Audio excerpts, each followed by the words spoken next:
Selamat siang untuk semua pengunjung The Ford Indonesia Autovaganza di Cubic BSD City. Kita akan ngobrol soal mobil retro, serba-serbi mobil retro dengan Om Didot alias Aldi Prihaditama. Apa kabar Om Didot?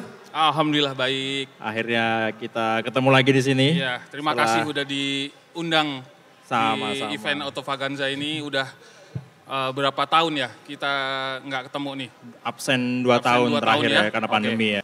Ya kebetulan tadi pagi salah satu agenda dari Indonesia Autovaganza adalah konvoi mobil-mobil retro. Jadi bersama teman-teman dari klub dan komunitas mobil-mobil retro, konvoi menuju acara Indonesia Autovaganza. Ada puluhan mobil, mulai dari mobil Jepang, mobil Eropa, dari brand-brand kayak Toyota, Daihatsu, Honda ada juga, kemudian dari brand Jerman ada Mercedes-Benz, BMW. Oh, ada dari Prancis juga tadi ada Peugeot, macam-macam deh pokoknya. Dan itu kebetulan menjadi tema dari Autovaganza hari ini yaitu retro. Ya.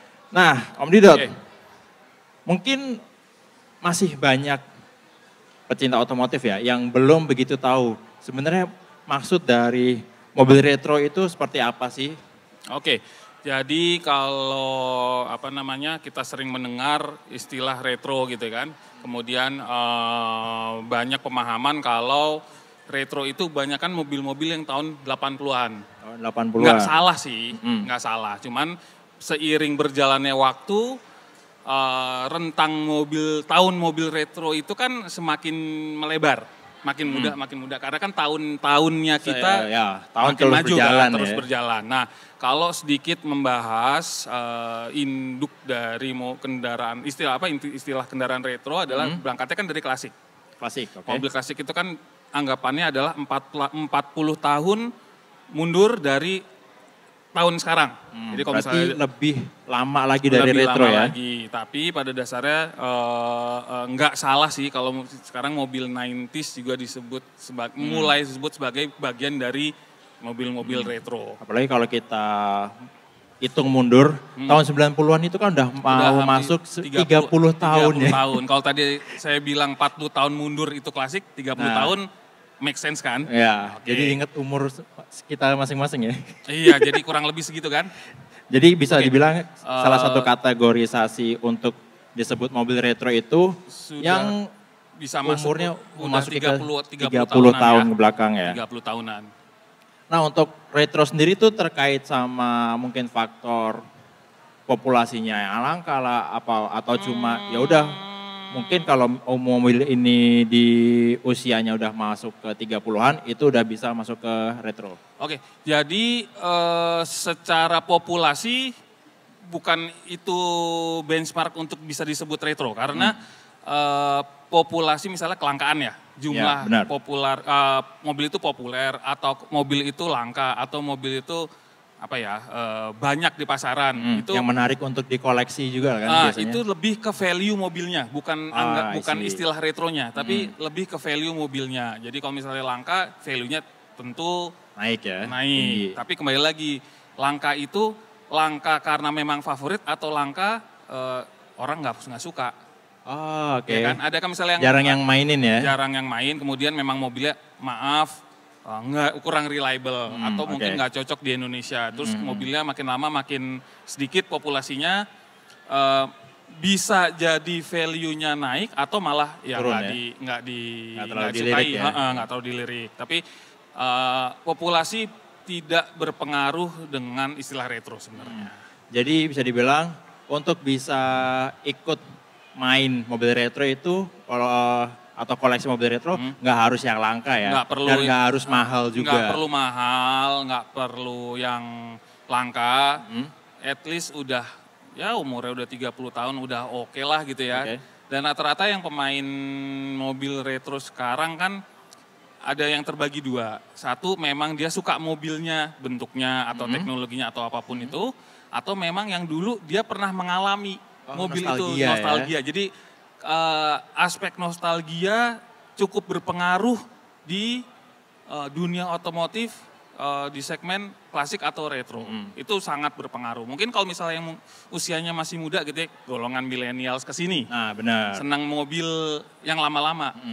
Satu bisa karena dia emang suka, ya kan, teman-temannya ada yang pakai, atau bokapnya dulu sempat punya. Nah benar, sama. Kakeknya pernah Kebetulan gue juga ada faktor di situ, karena kenapa Iya. ikut ramein Jadi dunia mobil ada retro. faktor nostalgianya, ada faktor kedekatan, ya kan? Gue dekat sama mobil ini zaman dulunya, sekarang gue bisa beli. Bisa Apa kan? itu salah satu keputusannya Om Didot untuk ngambil mobil yang sekarang nih? Apa, Corolla ya? Yang Corolla sekarang sebenarnya kalau faktor kedekatan iya dekat. Karena dulu tetangga punya, terus Tetangga pengen. punya. Kemudian belajar. Model yang sama? Model yang sama. Model yang sama. Model yang sama, kebetulan cuma beda warna. Oke. Oke. Nah itu tadi soal populasi itu pengaruh atau enggak untuk penyebutan retro. Sekarang kalau misalnya kita mau main atau koleksi mobil retro nih. Oke. Itu kan kondisinya beragam banget ya. Ya. Mulai dari yang ada yang rapi banget, Betul. ada yang bisa dibilang agak banyak PR lah. Iya. Nah itu biasanya kalau untuk mobil yang udah masuk ke klasifikasi retro, apa aja sih kerusakan atau PR yang perlu diperhatiin? Oke. Kalau misalnya kita mau apa ya, mau cakepin lagi lah. Enak lagi. Dipakai gitu kan, bagus. Nah kembali lagi ke si pemilik ini, rencananya mau apa nih si mobil retro ini? Satu, dia emang mau bangun ngepol, niatnya show car. Oh, Ada yang weekend modif gitu ya. Atau modif atau balik standar, tapi dia memang mau gue nih buat pameran doang atau buat event doang. Ada yang seperti itu. Dua, ada yang gue kadang-kadang mau pakai weekend driving. Kadang-kadang. Bukan yang untuk harian ya? Bukan harian. Ada yang memang buat harian. Jadi 3 itu, kembali lagi. Kebutuhannya untuk apa? Jadi kan mau buat show, mau buat weekend driving, atau buat daily driving. Ya. Nah itu kalau memang buat show, bisa ngambil unit yang biasa aja atau yang misalnya perlu restore banyak, tapi kan dia mau ngepol nih bangunnya. Nggak sesuai spek awal ya, spek pabrik ya. Oke. Kalau dia mau jadi weekend driving, ya pasti memang balik ke kodrat aslinya mobilnya. Tapi kan sekali-sekali dia pengen pakai. Ya kan? Pasti bagus dia pengen kembali mobilnya bagus tapi reliable. Tapi kalau buat daily driving, dia benar-benar harus reliable. Ada beberapa parts yang akhirnya harus disesuaikan dengan kondisi saat sekarang, ya kan? Misalnya nggak harus original ori. Iya, jadi misalnya AC aslinya udah susah ditemui. Akhirnya pakai AC mobil lain. Yang penting istilahnya kanibalan ya. Iya, bisa pakai merek lain atau merek yang brand yang sama tapi tipe yang berbeda yang lebih muda misalnya, ya kan? Kemudian misalnya kalau gue pakai yang part aslinya buat daily driving, kopling aslinya tuh keras, mungkin kayak si G-Class. Benar, ya kan? Iya itu salah satu workout kan. Itu bisa buat workout sebenarnya kopling. Maka dari itu. Kadang kemudian gue pakai brand Jepang aja deh master koplingnya biar lebih enak. Enteng ya. Apalagi kalau lagi macet-macetan sekarang, Jakarta udah mulai macet lagi ya. Kerasa banget. Nah jadi kembali lagi ke si ownernya mau pakai mobil retro itu untuk kebutuhan apa? Nah benar. Gitu. Kalau atau ya ini mungkin perspektif pribadi ya. Untuk yang cenderung pakai ke weekend driving, itu kayaknya kan pakainya jarang. Ya. Otomatis kilometer nambahnya dikit-dikit pelan-pelan, ya. Itu ada kecenderungan mungkin setelah pakai berapa lama dijual lagi. Ya, jadi karena pemilihan mobil-mobilnya juga mungkin ada value-nya. Nah benar. Value. Kemudian once harganya naik, gue bisa jual dengan harga tinggi. Ya, lagi pasarnya lagi bagus ya. Biasanya kan ya, istilahnya, lagi digoreng nih. Iya benar. Gue mau jual lagi. Kalau dia ada keterikatan emosional, biasanya nggak dijual. Wah harganya mau tinggi, gue nggak ngaruh deh. Tapi ada juga yang, wah harganya lagi bagus nih. Gue jual aja, harga lagi bagus. Dia beli lagi mobil yang lain atau mobil yang serupa mungkin kondisinya kurang bagus, dia bangun lagi, nanti dijual lagi dengan harga yang tinggi. Jadi terkadang dunia otomotif mobil klasik atau retro, nilai investasinya juga ikut tuh. Nah benar, Ya belakangan juga mobil-mobil 90-an lagi naik juga Lagi hits banget nih, berapa tahun terakhir mobil 90s tuh lagi in banget. Jadi banyak nih teman-teman dari yang tadi ikut morning drive, banyak banget mobil Iya benar, banyak banget. Tadi ada Tiger beberapa, ada Mini juga, ada Mercy Mini. Yang klasiknya gue ikut loh. Benar, gitu kan. Tadi ada Toyota Corona juga. Iya. Teman-teman BMW ada banyak E36 tadi. Ya. Nah itu kalau soal ngedandanin mobil retro atau apa istilahnya restorasi ya. Itu kalau misalnya nih kita mau main restorasi, modalnya apa sih? Duit pasti. Duit pasti, udah tanpa ini ya, tanpa debat lagi ya.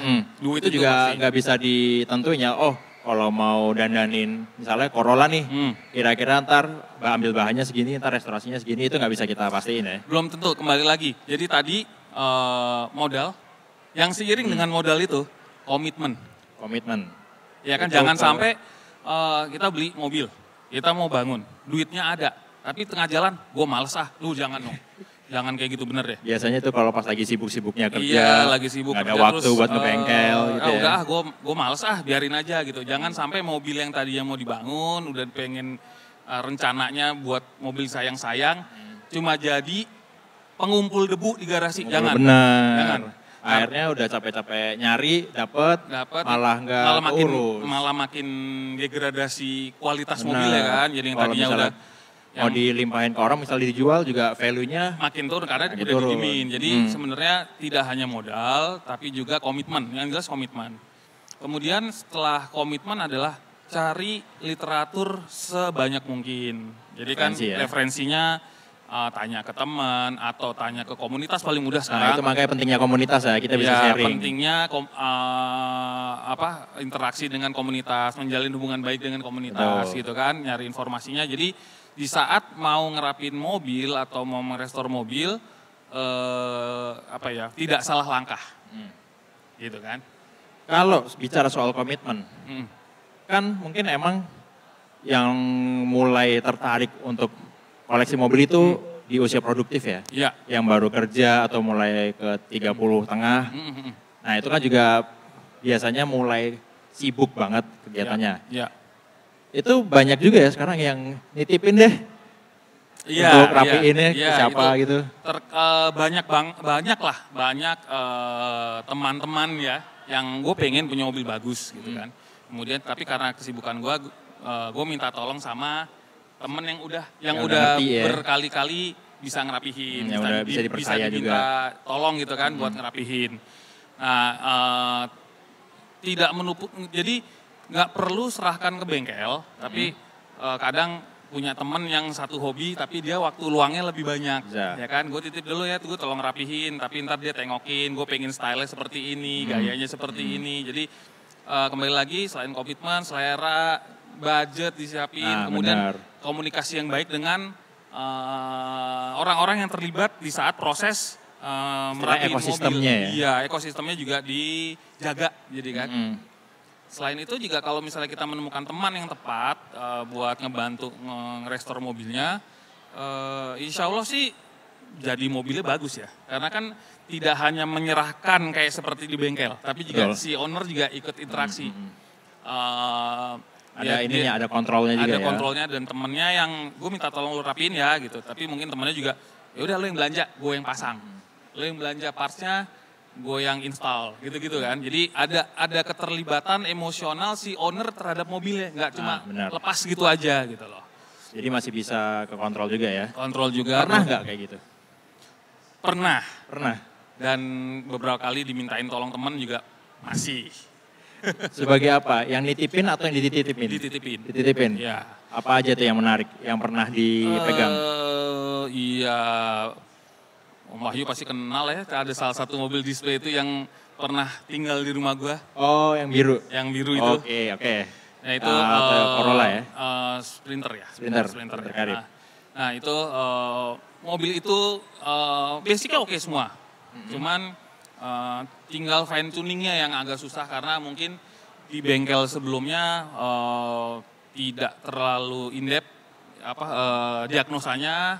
Mungkin karena di bengkel kan mereka ada waktu buat pengerjaan, maksudnya kan jangan lama-lama di bengkel kalau bisa kan. Jadi mungkin ya, karena di bengkel ada time frame-nya, akhirnya mungkin nggak terlalu dalam diagnosanya. Nah pas titipin ke saya, ya prosesnya bisa lebih in-depth, terus apa aja yang kekurangannya gitu kan. Jadi bisa lebih maksimal lah. Soal cepet atau lambatnya mobil itu beres dari bengkel, itu pengaruh nggak sih sama budget? Misalnya lunasinya cepet nih, iya, atau jadi, nyicil? Nah, bengkel kan pasti punya istilahnya kayak fee nginepnya lah. Semakin lama pasti kan si pemilik bengkel, aduh ini mobil nggak pergi-pergi nih kan, nggak pergi-pergi. Sedangkan space mobil itu kan sebenarnya bisa buat konsumen yang lain lagi. Nah, jadi sebisa mungkin jangan kelamaan di bengkel. Kalau misalnya masuk bengkel udah jelas tuh kerjaannya mau ngapain aja. Kemudian nyari bengkel yang benar-benar dapat dipercaya ya dan tanggung jawab gitu. Jadi jangan masukin asal bengkel terus nanti berlarut-larut bukannya beres, nggak jelas-jelas, budgetnya jalan terus kan, disuntik terus kan budgetnya kan. Mobilnya diem, rusak lagi malah. Iya, cuma diem doang, nggak dikerjain, terus nggak dikontrol datang sana, tapi duitnya dikirim terus. Jangan tuh, maksudnya janganlah gitu, seperti itu. Nah untuk mobil retro nih, itu sebenarnya untuk perawatan ada treatment khusus nggak sih dibandingin mobil-mobil yang lebih lama atau yang lebih baru? Oke, perlu dicatat bahwa Indonesia kan iklimnya tropis. Panas, tapi juga lembab. Humidnya tinggi. Nah, salah satu musuh terbesar kendaraan lawas adalah lembab. Kelembaban ya? Iya kan, lembaban kan. Baik itu body, baik itu interior maupun electrical.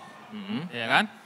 Jadi mobil lawas ialah yang pertama harus dilihat ialah biasanya ya kondisi body. Body ya. Karet-karetnya ya? Karet, kemudian keropos enggak. Karena lipetan-lipetan itu kan suka nyimpen air, kemudian lembab, keropos. Benar. Oke, karena body mau nggak mau kan banyak perintilannya. Ya kan, takutnya itu ntar jadi rusak. Misalnya krom-kroman, mobil lama krom-kroman, dia kena hujan panas, karat. Ya, betul. Kromnya jadi kusam atau segala macam. Kalau body, keropos biasanya. Nah, kalau udah nyentuh interior, nyebelin banget. Apa yang paling nyebelin kalau nyentuh interior? Kalau dashboard pecah. Kan? Iya. Dashboard pecah. Kalau setir masih bisa retrim. Tapi kalau dashboard kan kalau di retrim bentuknya suka nggak enak ya. Betul. Jok bisa retrim lah. Bisa. Karena kalau misalnya ngejar originalitas ya agak repot ya. Oke. Kalau mesin menurut saya mesin kaki-kaki rem itu masih bisa dikerjakan dengan banyak triknya, kemudian masih bisa adopsi mobil lain misalnya. Bisa diakalin lah istilahnya. Masih bisa diakalin, misalnya kampas rem nggak ada, bisa bikin. Kampas kopling nggak bisa dipantek lagi. Mesin bubut mungkin ya. Mesin bubut, iya. Engine misalnya internalnya pistonnya ini ya pakai mobil lain, nggak kelihatan kan, tapi kan fungsinya normal. Nah kalau body kan nggak bisa.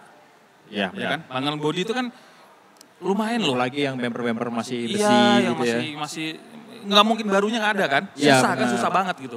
Kalau body mobil sekarang kan banyak kan ini ya fiber ya. Bisa dicetak lagi ke tukang body. Bisa dicetak lagi atau kalau misalnya plastik kan bisa di repair. Benar. Kalau besi keropos dilas ntar di krom belang. Nah benar. Iya kan? Itu jadi tantangan utamanya ialah kalau yang di Indonesia yang mobil-mobil lawas biasanya body dulu. Ya. Yang pertama dilihat ya. Pertama dilihat body, interior, kalau mechanical insya Allah orang Indonesia tuh kreatif. Bisa lah. Oh ya kebicara soal interior nih. Pernah emang beberapa kali ada temen itu yang spesifik mau nyari BMW E30. Itu kan mobil koleksi juga ya. Sekarang oke banget. Salah satu yang diperhatiin waktu lihat interior tuh dashboardnya retak atau enggak. Iya benar. Kalau kita bicara spesifik E30, dashboard. Ya kan? Joknya biasanya kainnya itu udah pada beridil tuh, jahitannya pada lepas, ya kan. Kalau setir pada kendor-kendor bisa ditrim lah. Bisa. Banyak yang jual setirnya juga kan? Setir juga banyak ada masalah. Gitu. Engine ya nggak masalah. Dashboard pecah, kain jok yang beridil-beridil. Kemudian juga bicara spesifik E30 ya, keropos di firewall karena jalur air AC benar. mampet atau gimana. Kemudian lembab segala macam. Gitu. Contohnya seperti itu. Contohnya untuk E30. E30. Itu ada satu juga tuh di rumah masih ngejogrok. Ya. Menggoda juga untuk didandanin. Ya, body dulu deh. Body dulu ya. Nomor 2 wiring. Wiring dan modal. Modal. Plus jangan lupa komitmen. Komitmen, betul. Nah, okay. Tapi ada solusi lagi tadi, dititipin. Benar. Semoga yang ketitipan ikhlas. Nah, bicara soal mobil retro, komunitasnya kan lagi rame-ramenya ini sekarang. Banyak generasi baru juga yang ikut terjun mainan mobil retro, rapiin segala macam. Biasanya dari E30, E36 masih banyak yang nyari ya. Nah, untuk teman-teman klub atau komunitas nih yang baru mau terjun atau istilahnya nyemplung ya untuk main mobil retro. Ada pesan nggak dari Om Didot? Jadi makin hari komunitas mobil lawas, mobil retro juga itu semakin banyak. Yang main mobil retro kan juga makin banyak, tidak hanya jumlahnya tapi juga rentang usianya, makin muda kan. Makin banyak teman-teman yang usianya masih muda senang mobil yang nggak tanggung-tanggung. Gue suka mobil tahun 70-an. Wah gila, 70-an kan udah 50 tahun ya. Makanya, klasik. Klasik dong. Ya. Tapi mereka antusias. Akhirnya supaya... Lagi kalau bisa keren di tongkrongan kan. Iya, kenal tongkrongan, kemudian berkembang gitu kan. Berkembang komunitasnya, antusiasmenya juga berkembang, ketemu teman-teman yang serupa gitu kan. Senangnya serupa.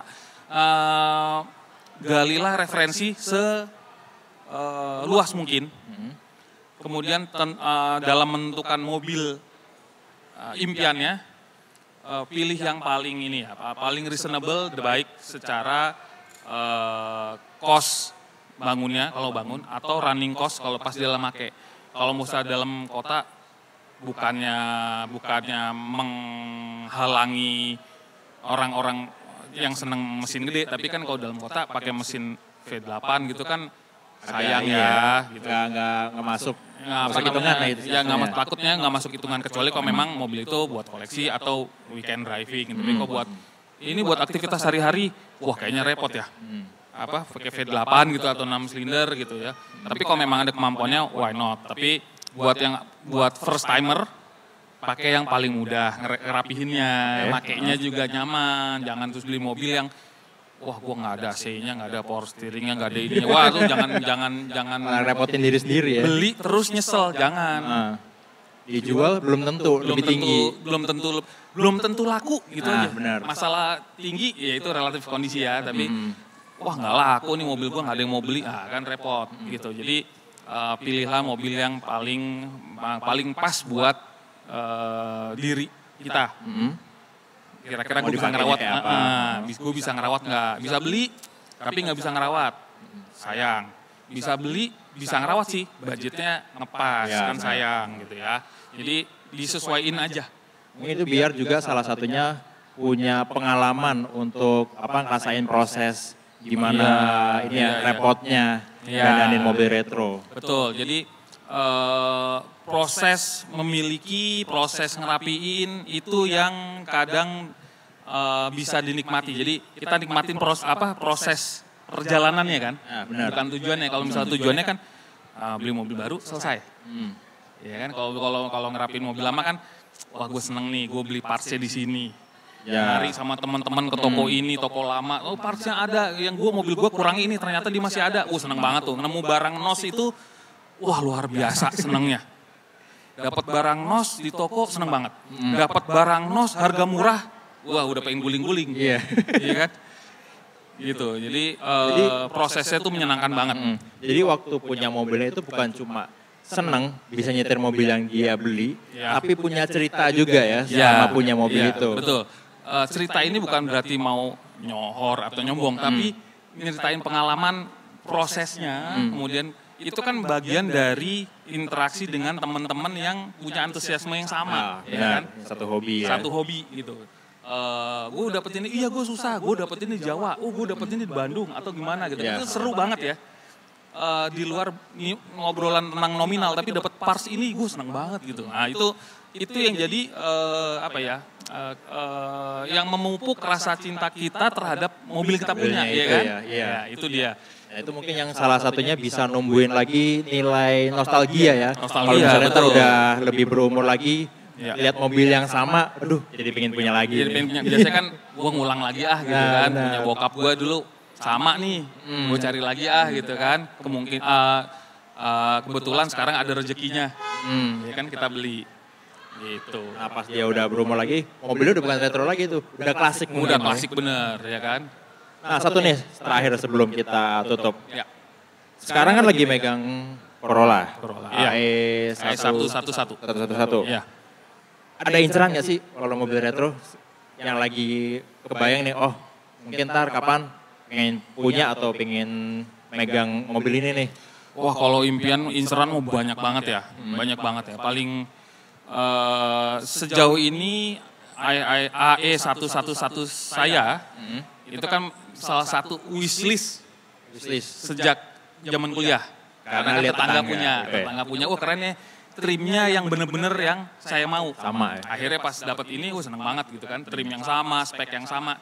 Cuma kebetulan beda warna. Karena mobil bekas nggak bisa pilih warna kan. Yang penting udah dapat spek yang serupa, seneng banget gitu kan. Kemudian impiannya ya kalau sekarang pakai 111 tentu one day pengen lah pakai 112.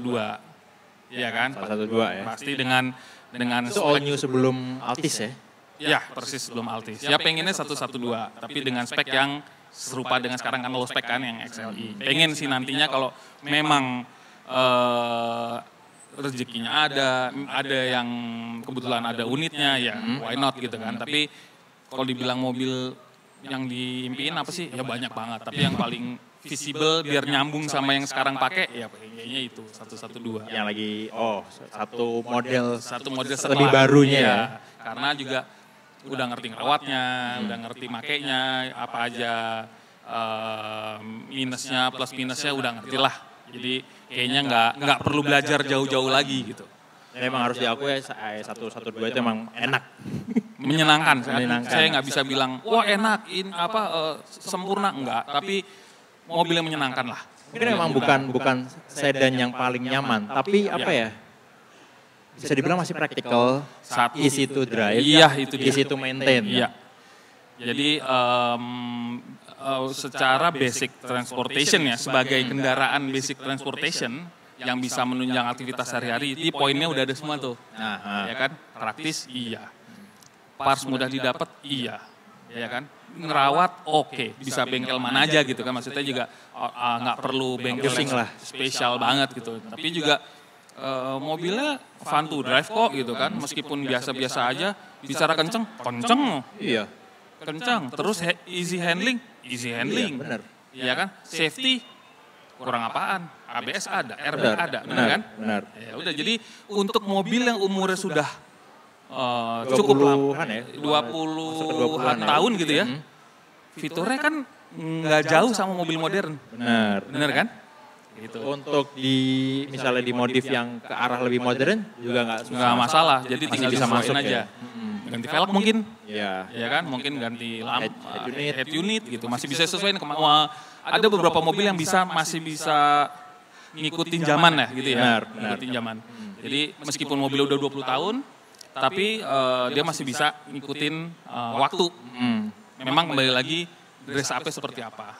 Tergantung ini ya, seleranya gimana, referensinya referensinya mau seperti apa, tapi mobil tahun 90-an rata-rata masih bisa ngikutin tren yang sekarang 2000-an yang udah sekarang udah 2022 kan gapnya lumayan tuh 20 tahun, tapi banyak mobil tahun 90-an yang masih masih bisa keren tuh, dibikin keren tuh masih bisa lah, stylenya masih oke, buat nyetir masih enak, buat gaya juga nggak kalah keren. Iya, dan cukup reliable lah, mobil tahun 90 tuh reliable lah gitu ya. Masih partsnya masih banyak, meskipun umurnya udah 20 tahun lebih, tapi partsnya masih bisa ditemui. Kayak mungkin EG36, Boxer, Eropa di Corolla. Iya, kalau di Eropa kan biasanya yang kelas-kelas yang lagi ini E36.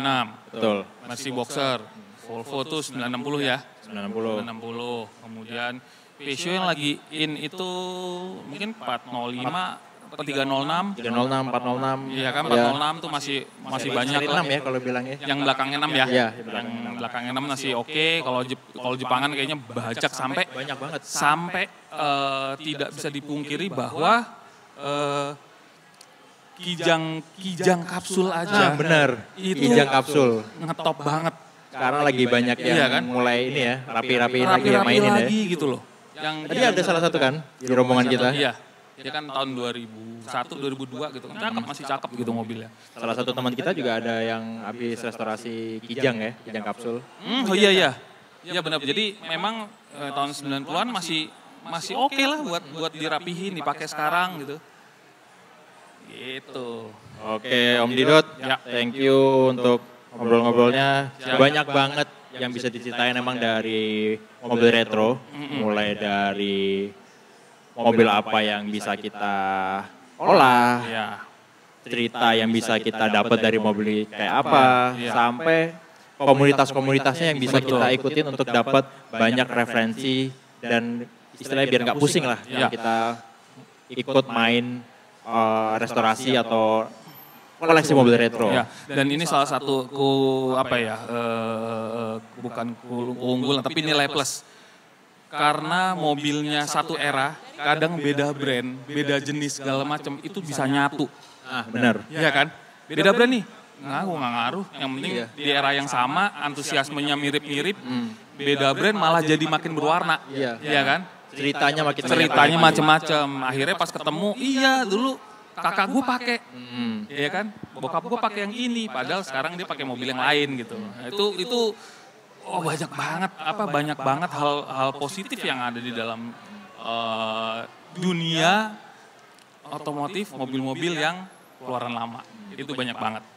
Banyak banget yang bisa kita cari, bisa kita alamin dengan main mobil retro ya. Yes. Terima kasih banyak Om Didot. Thank you banget. Sampai ketemu lagi. Anytime. Kita pasti akan ketemu lagi ya. Siap, pasti ketemu lagi. Sampai Sampai besok ya. Sampai besok. Enjoy acaranya. Kalau misal masih stay hari ini. Thank you Om Ayu.